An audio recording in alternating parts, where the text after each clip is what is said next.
शिवसेना उद्धव बाळासाहेब ठाकरे पक्षाचे नेते आणि आमदार अंबादास दानवे यांनी प्रसारमाध्यमांना विधान परिषद जागा वाटपाचा फॉर्म्युला सांगितला। स्थानिक स्वराज्य संस्थांच्या 16 आणि नागपूरची 1 अशा एकूण 17 जागांवर महाविकास आघाडी संयुक्तपणे निवडणूक लढवणार आहे। काँग्रेस मवियामध्ये सर्वाधिक 8 जागांवर काँग्रेस आपले उमेदवार उभे करणार आहे। शिवसेना उद्धव बाळासाहेब ठाकरे यांच्या नेतृत्वाखालील शिवसेना 4 जागांवर निवडणूक लढवेल। राष्ट्रवादी काँग्रेस शरद पवार यांच्या राष्ट्रवादीला 3 जागा देण्यात आल्या आहेत। उर्वरित 2 जागांबद्दल अंतिम निर्णय पुढील 2 दिवसात जाहीर केला जाईल असे सांगितले। किती जागा जिंकलेल्या आहेत? लोकशाहीमध्ये निवडणूक लढली पाहिजे आणि एकासाठी लढली पाहिजे हा प्रयत्न निश्चित आम्ही करू। सर क्या करें? शिवसेना उद्धव बाळासाहेब ठाकरे पक्षाच्या वतीनं आत्ताच्या घडीला तरी 4 जागा अतिशय क्लिअर आहेत। 2 जागेचा विषय पेंडिंग आहे, नाशिक आणि नांदेड। त्याचाही आमचा आज उद्या आमच्या वरिष्ठांशी चर्चा होऊन निर्णय होईल। परंतु आत्ताच्या घडीला 8 काँग्रेस, 4 शिवसेना आणि 3 NCP शरद पवार साहेबांचा पक्ष असं ठरलेलं आहे। 2 जागांचा निर्णय आज किंवा उद्या होईल।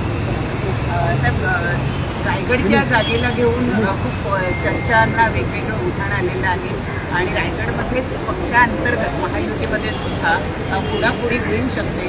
अशा वेळेला तुम्ही दिलेला उमेदवार अत्यंत महत्त्वाचा असणार आहे। कशा पद्धतीने या ठिकाणची रणनीती असते? तर महायुतीमध्ये एकमेकांच्या विषयी पूर्णपणे अविश्वासाचं वातावरण आहे। नुकत्याच ज्या महानगरपालिका जिल्हा परिषदा निवडणुका झाल्या या ठिकाणी कुठेही महायुती एकत्रित लढली नाही, फक्त मुंबई महानगरपालिका वगळता।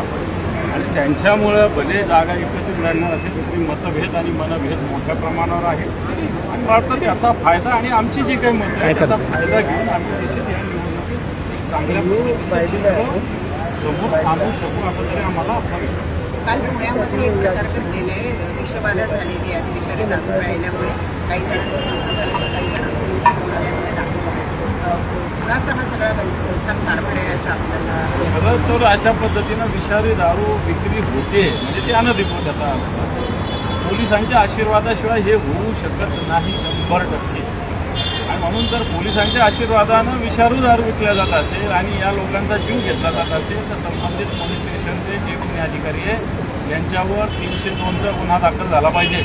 नुसता बनवणारा विषारी दारू गुन्हेगार नाही, याच्यात पोलीससुद्धा जबाबदार आहे। म्हणून संबंधित पोलीस स्टेशनच्या अधिकाऱ्यावर सुद्धा गुन्हे दाखल झाले पाहिजे। दानवे साहेब ठाण्याच्या जागेसाठी आग्रही नव्हतात का?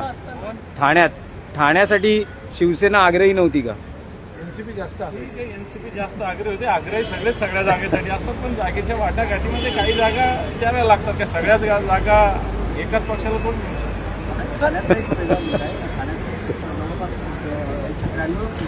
वन विभागाची जमीन होती, मात्र ती बिल्डर्स आहे आता ज्यावेळेस त्याच्यावरती महानगरपालिकेने आरक्षण टाकलं आणि त्यानंतर त्याला जो TDR देण्यात आला, तो जो बिल्डर आहे त्याला देण्यात आला। जवळपास 2800 कोटीचा TDR तो तिकडे देण्यात आला।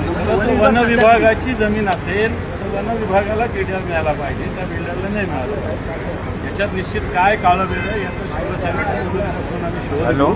निश्चित हा विषय सरकारचा भ्रष्टाचार या रूपाने समोर रायगड किल्ल्याचा समोर आलेला आहे। महाराजांचं नाव जर राज्यावर केलं जातं, महिलांना सुरक्षा किंवा व्यवस्था दिल्या जात नाही।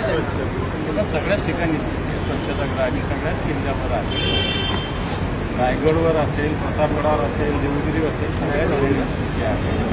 स्वच्छतागृहाची नाही, सगळ्यात अव्यवस्था या ठिकाणी। फक्त छत्रपती शिवरायांचं नाव घ्यायचं, आपले 12 किल्ले जागतिक वारसाचे म्हणून आले म्हणून नुसतं मिरवायचं, परंतु प्रत्यक्षात साध्या सुविधासुद्धा तिथं केंद्र नाही, ही सत्यस्थिती आहे। एवढं सर जो सवाल है किस तरीके से आप लोग